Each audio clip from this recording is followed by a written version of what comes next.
All right, we are coming up here on 3 o'clock Eastern time, so I'll get this kicked off. Thank you for joining the first of our webinars here. For those of you who are watching live, feel free to raise a hand, put a question in the question and answer box that should pop up here. I will try to answer those in real time. Thank you to those who are watching the on-demand version and or for submitting questions. I do have some questions that were submitted in the interim or the last few weeks. So I'm going to try and answer those. I put together some notes, so I'll run through those up front. Today, we're going to cover is business mission, vision, and values, kind of the foundation of the building block of your businesses. So I don't like specific terms, but it's good to kind of clarify what I mean by each of those. You feel free to call them what makes sense to you, but your mission, kind of the why you do what you do, how you communicate that to others.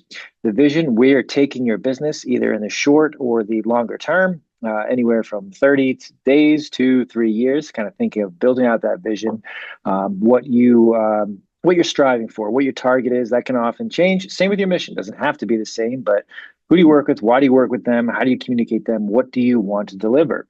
The mission that I use for Accomplished Starting for the Academy here, we do two things. We help agents get more listings and work with the people they want to work with, both in their brokerages and their clients. So keep that front and center at all times. I've got to a point where people don't want to work with people they don't like. And they want to sell more property. So because of that, that's our mission. That's what we try to focus everything on. Our vision, where we want to take our business, and then our values. What do we value in our business?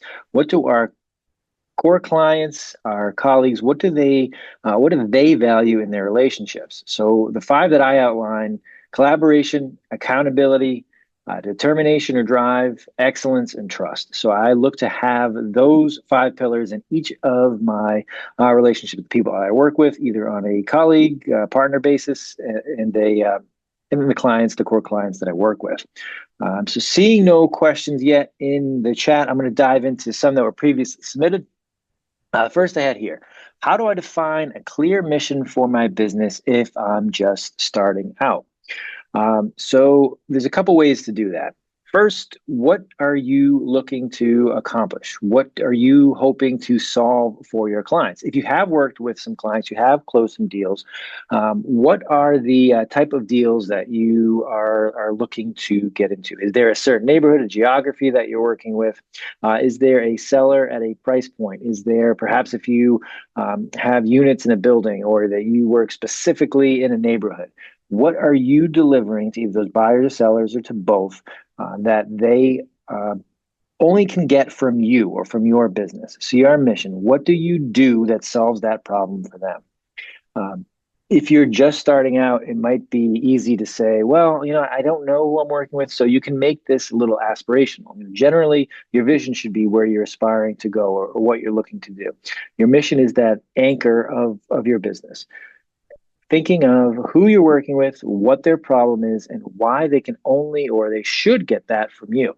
A trap here, and we'll get into this in later questions as well, is to be too broad. We work with everybody. We are the best. We look for, we always outperform client expectations. That's fine. But the more specific that you can get it, and the more real, specifically when you work with buyers and sellers, is going to be super valuable.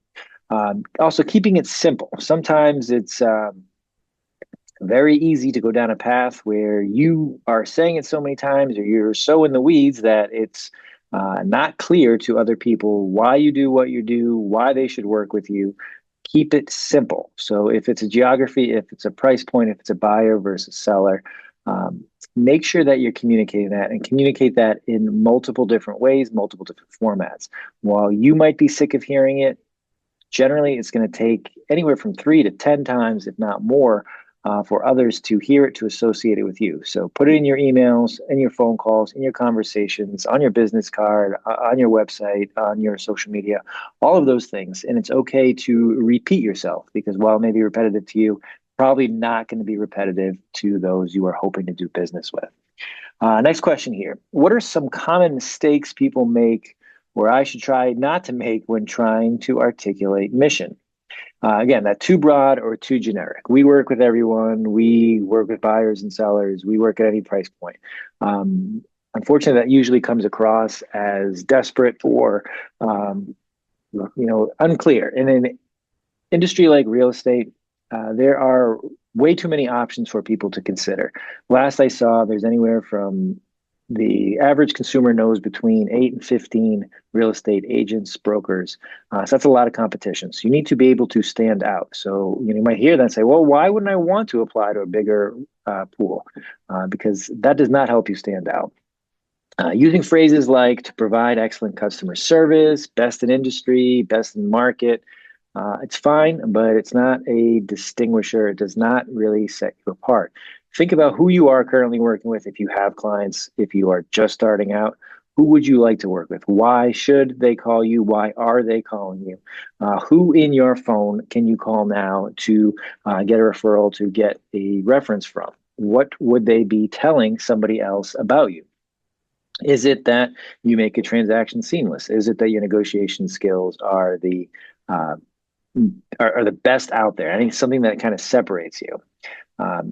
One other mistake that I want to highlight is focusing more on short term versus long term. You want to incorporate them both. So you want your mission to be something that is both going to resonate today and in the near future, as well as something in the long term.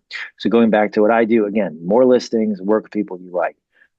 That applies to what we're doing today and where we're going. It will tie it into the vision. We'll talk a little bit about later, but uh, that's something that you would like to think of, that it's not just, hey, this is what I'm doing this week. My mission is going to change next week. Now, you want to have a long-term goal or a target there, but it is something that applies to both. Let's take a look at the question here.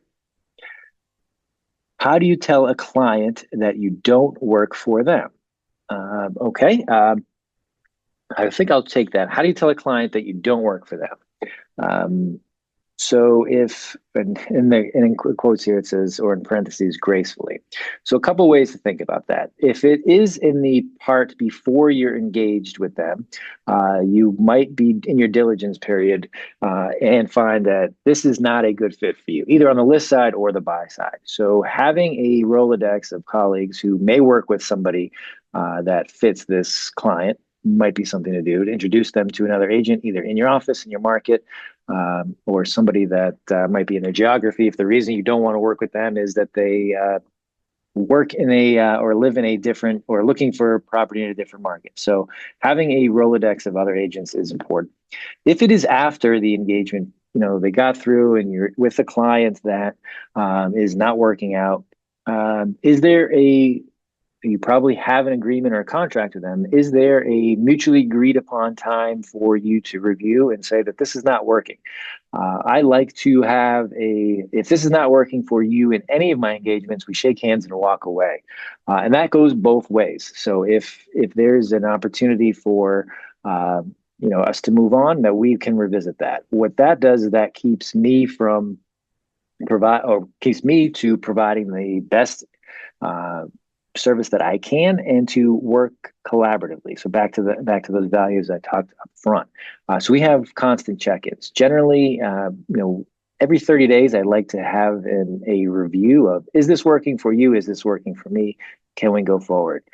So the gracefully part there is being honest, delivering on the expectations that you have set. If there is something that you had said you're going to do and you didn't, did you make a contingency? And same with your clients. If they are supposed to get information to you, if they are supposed to show up on time, are they canceling last minute? Are they always late? Build that into your contract, build that into your dialogue. And if it's not either of those things, at the end of the month, make sure that you're talking about it at the end of a 30 day, at the end of 2 weeks, whatever period you're using. Last scenario that I'll give here, and Barbara, if you want to make sure that I'm answering this, let me know with a note. But if it is somebody who, if you're representing the seller and this is an unrepresented buyer who's looking to get information from you, or they don't have their own representation and are trying to just, or coming to you because they don't know, being honest up front that you are not my client. My client in this transaction is the seller. I do not want to work on both sides of the deal. So I can, again, introduce you to somebody in my brokerage or in my office, somebody else in the market. But I represent seller in this situation. Being honest, upfront, and direct usually is helpful. Pulling off that band-aid is something that I've found, while it can be difficult when you're trying to put a deal together, letting the buyer and seller know where they stand is very important up front. I'm very strong on this, that I think that you should never work both sides of a deal. That's not necessarily a popular opinion in some markets. Where I am specifically, there are a lot of dual representation, and by definition, you're not representing anybody in that transaction. So I do think that if that is a scenario, you would like to avoid what's going on there. Okay, good. That seems to be covered. Next question coming in here. What's the difference between a business mission and a business vision, excuse me. We hit some of that, and that is present versus future. So mission, your mission, what are you doing today? Why are you doing it? Who do you work with? Your vision, where do you want to take your business? Right now, I have X amount of deals that I'm closing a month. My vision is to have 2X that amount. Where you want it to go in the future. So just thinking of that mission, what we're doing today, the everyday work, the strategies, the techniques, what we're doing to help our clients out, and the vision where we want to take it. Both those things should be regularly assessed to make sure that they are still accurate. They are still working for your clients. They're working for you. So you can change them, update them. They are things that you should check in with. All right, question coming in here. How do I stay realistic if I have overly ambitious vision for the future of my business?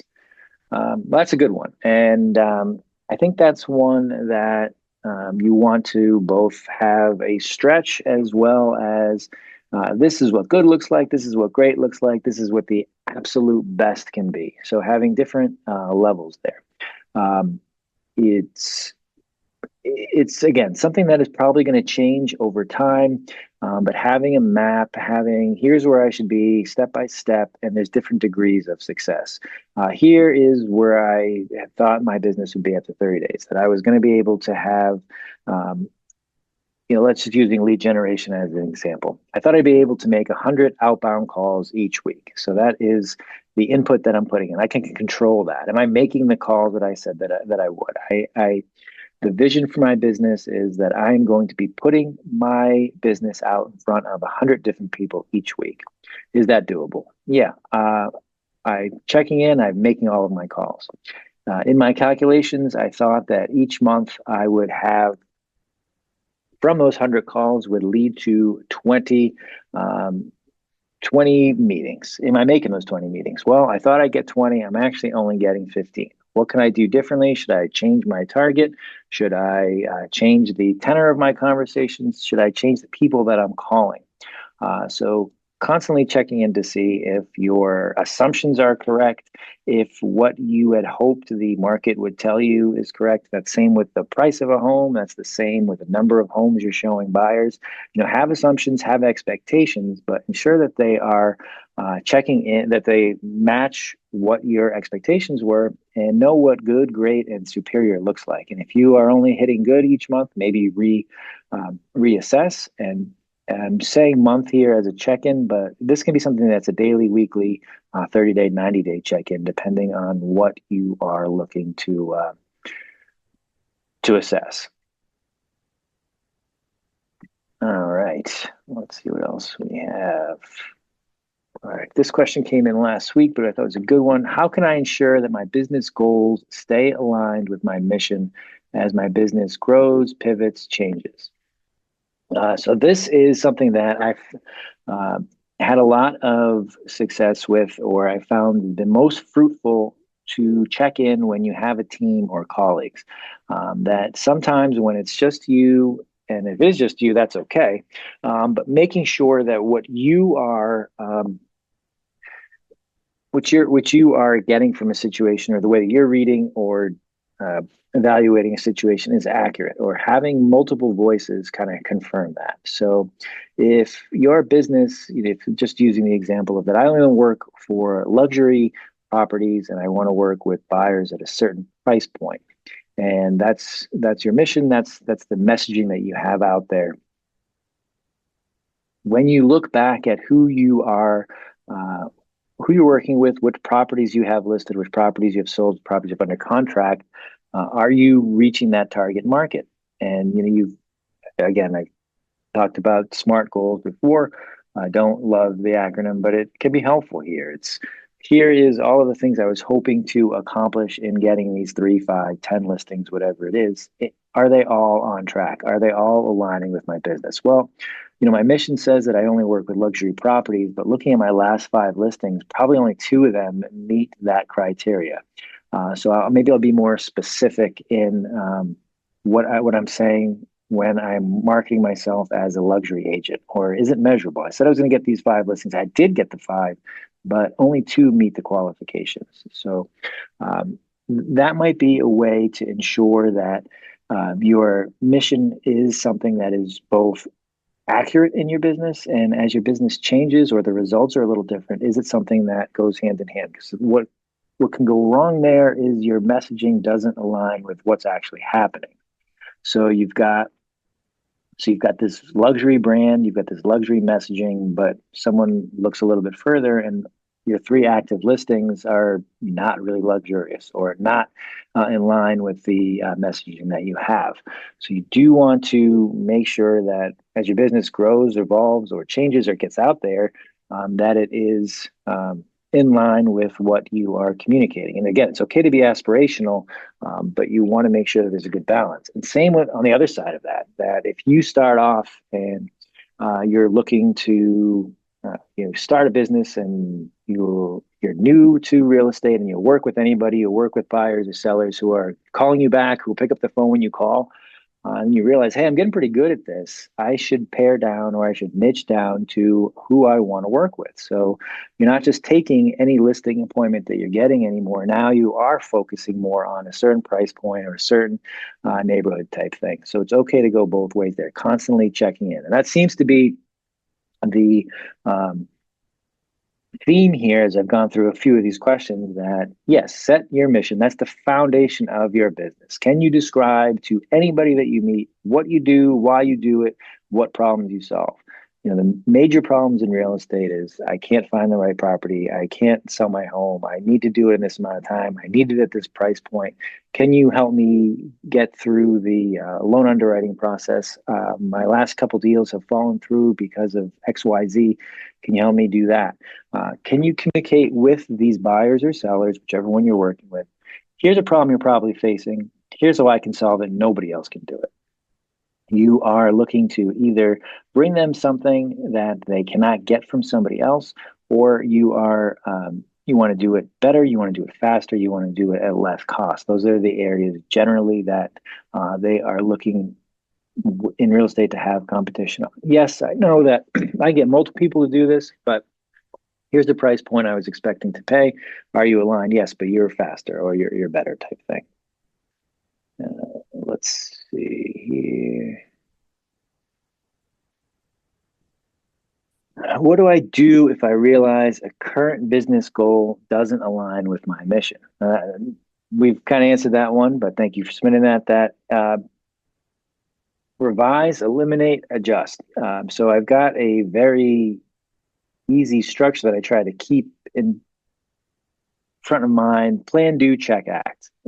So we've got variations of that with both strategic planning as well as problem solving and goal setting. But plan, do, check, act, check, act, or adjust. So if you find that, again, your business has evolved and your goals don't support your mission, then one of them probably needs to change, and most likely it's going to be your business goal. Same with your vision. Your mission should be that foundation, or that anchor, that true north, whatever you want to think of it as, that here is what guides the things that I'm doing, the relationships that I have with my clients, and so forth. If my goal was, again, just using 100 calls, I found that my clients are not somebody I should be cold calling, but instead I need to be going to XYZ events to meet them. All right, my goals now are still to put myself out there and to market my business in this way. But instead of hammering the phones, I'm going to be going to these events. So make sure your goals support your mission. If they don't, then you may want to reassess, change, or kind of just get rid of your goals altogether. All right, question coming in here. What strategies can I use to identify my core clients? That's a good one. So the first thing that I did with this question came in was swap the term ideal for core clients. So the reasoning behind that, ideal means one or the only or the most perfect. And unfortunately, in real estate, you need more than one client to sustain a business. So I like the term core clients here. Just think about that. So you can have more than one core clients. Personas are a great way to do that. Kind of think of who fits in this bucket. What is the type of personality? Who is the person that I hope to work with? Who is the buyer? Who is the seller? Who's the investor? Who is who's the group that I'm trying to work with? What problems do they have? What issues are they facing that no one else can solve, or that no one else can communicate to them how it can be solved? The messaging they're probably hearing is excellent. Again, excellent customer service, best in market, fastest, least commission. Which of those do you want to compete on? Which of those do you want to challenge? And specifically, why should they work with you if they don't know you? If there's a warm introduction, a lot of times those conversations go a lot easier. So even if you are marketing yourself and it's not to your core client, is it to people that know your core client? That's why the personas help. So if you know who you ultimately want to work with, is there a way to reach them directly? And if not, are there people already in your phone, already in your circle that can introduce you to them? Look who your most satisfied customers are. Who's giving you ratings? Who's giving you reviews? Who are those gushing emails from saying thank you so much? Um, are they the people that you say that you want to help? And are they confirming that the things that you say that you're going to do for them are getting done?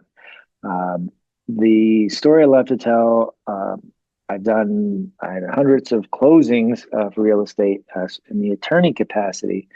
And many times I'll be there with the real estate agent when I'm hitting the commission check, and they'll tell me, this is a great deal. My clients love me. Again, I'm the best in the market, blah, blah, blah. Then either before or right after that, I will be with the client, the people actually buying the house, and they will tell me what a horror story it was to work sometimes with this client. I won't get into necessary specific details to protect the some of the parties here, but what I want to communicate is there's a real disconnect between the party going through the process and the professional going through the process. And what I found most of the times, it's expectations and just the unknown. Your clients don't know that what it's like to go through a process, that sometimes it might be 2 hours that go by without a phone call, or it might be 3 days that go by without return information, or that anything more than 10 minutes for this situation is too long. So make sure that you set expectations, and then that's where it's okay to over deliver or say excellent is the target. Because if you're saying excellent customer service, that's fine, but be specific. If it's, you know, when this situation comes up, when you have a question, text me here. I will call you back by this time. Or during the underwriting process for your loan, while it's the mortgage, the mortgage broker, his team is going to be the one who is going to qualify you. I want to be the intermediary for you. So while I might not be doing that underwriting, I am going to help you make sure that your approval is done, make sure that we are clear to close ahead of time, and that we are ready to go. So I'm rambling here, but strategies to identify core clients. Identify who those people are, how you can meet more of them, what your current roster of clients are saying about you, and if you are working with who your ideal or core are they indeed getting the same experience that you think that you're delivering? Make sure those two things line up. How can my mission and vision attract the right clients to my business? This one kind of goes hand in hand with the one we just talked about. That if you are truly working from a mission that has the foundation for the um, answers to the problems of your core clients, then they will work pretty well together. Make sure that you're attracting um, the right types of clients. And this goes through repeating things, your marketing, your messaging. You want to be repetitive. That's okay. You want to be consistent. Storytelling sometimes is the best way to do this. Look up if you have a chance, the hero's journey. It's a great way to tell a story, and the best way to think of it in our terms is we are the guide. We want to make our future clients the hero. And how do we get them from the situation where they are, take them through where they want to go, what could have gone wrong in the past, what will not happen when they work with you, and that happy ending. There's all different types of storytelling mechanisms. So you can use one, two, or three stories and have it in 15 different places. So you're probably not going to have the full 20-minute story, but you might have 20 seconds. And how do you boil what happened down to get them from A to Z? What was the problem? How did you guide them through to that victory at the end? Let's do two more here. I'll check. All right. How can I make sure my mission remains relevant? We kind of did that one. How can I help my team align their personal values with the business's mission and vision? So this is a really good one because it's talking about if you've built a team or you've got those that are working for you, how do I make them or how do I motivate them to do the things that my business finds important or attracts our core clients? And just as I say that, that's kind of the backwards way of thinking. You want to have the buy-in from your team and having them have ownership and feel like they've got input and direction into your decision making and the way the team operates is really the best way to do that. The top-down approach no longer is no, I wouldn't say no longer works, but it's harder and harder to have your team feel like they are an integral part of what you're doing if you're always telling them what to do. It's really easy to say, well, I've been doing this longer, or this is how this business operates. You're new, you're not you haven't sold as many homes, you haven't worked with many clients, so just do what I tell you to do. And while that might be the right answer or the right target, communicating in that way is a failure. If you're leading that team, you want buy-in from your team. You want them to feel like you as the team leader, you as the broker in charge, has their best interest in mind, helps them get to where they want to go, and they feel that their input, their feedback is valued and it is incorporated. So always asking questions, always making sure that they are heard and that what they are telling you, especially if they're on the front lines, if they're the ones going on the listing appointments, they are doing the open houses, they are meeting with the buyers, they are communicating face to face with the people that you want to work with. So if they are not bought in or they feel it's like, well, I'm working for somebody who doesn't care what I say, so I'm not going to communicate in a way that's passionate or really the way that delivers the message that they're hoping. Your messaging, no matter how well it's trained, practice it at home, it's not going to hit the client or the end user the way that you want to. So make sure that your folks are bought in, and the easiest way to do that is listen to them and actually put into place the changes, the suggestions that they're bringing to you, either from the clients or that they see, because they're the ones doing the work.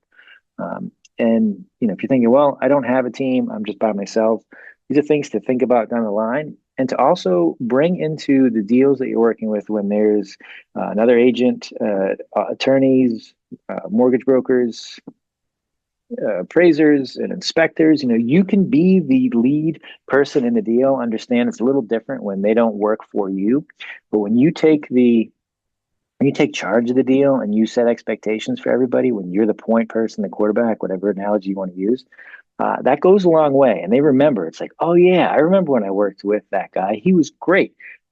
He made sure that we all knew that the documents would be here and that his clients were always on time. And if I ever had an issue reaching this person, he would help out. He went above and beyond in every way. The communication was great. The expectations were great.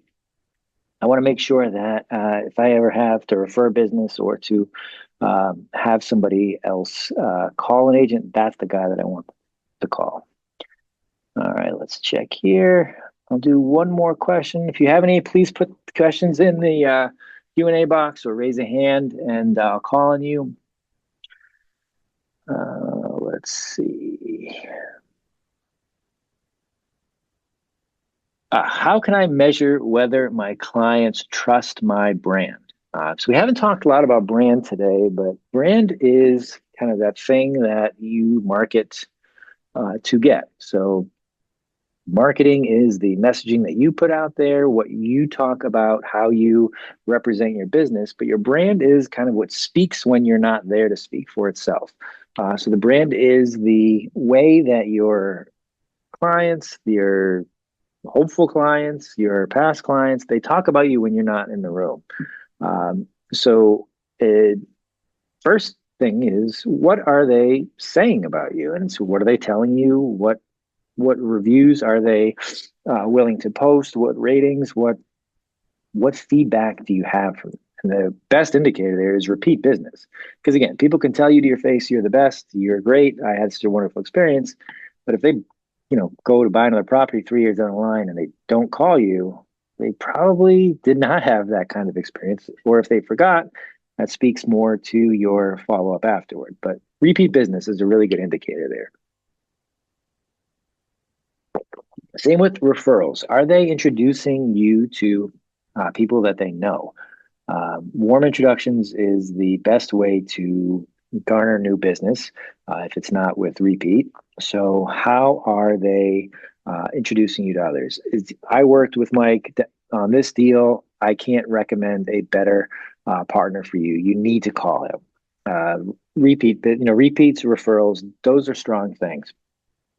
For internally, you can have metrics around these things, indicators that will show that your brand is trusted and that your mission is one, being communicated out there, and that the flip side of that, that what you have set for expectations are actually being met.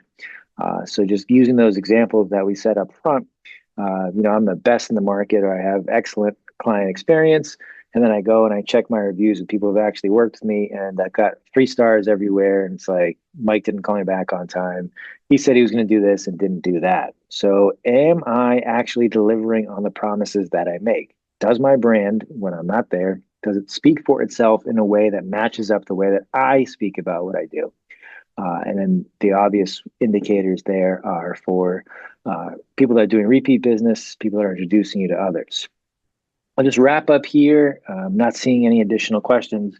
That repeat and referral is really the way to test is the proof in the pudding. Is the things that I'm saying that I'm doing, is it attracting the leads to clients that I'm looking for? Yes, it is. Great. But now that I've done that, am I actually delivering on the promises that I'm making? Am I doing it in a way that they feel fulfilled and that they feel, hey, you said you were going to do this. Not only you did this, you went above and beyond, or you smashed the expectation that I was hoping for.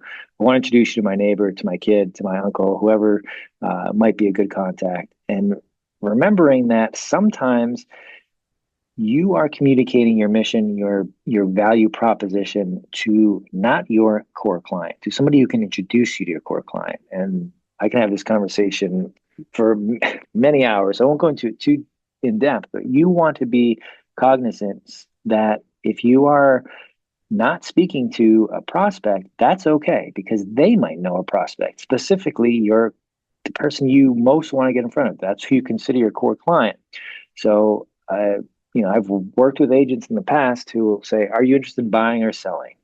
That is their pitch. And if the answer is yes, then they will tell you about why they are probably best in the market or have excellent customer experience or customer service. But first of all, that's not everyone's approach. And second of all, just because someone's not buying or selling doesn't mean they don't know 5, 10, 20 people who may.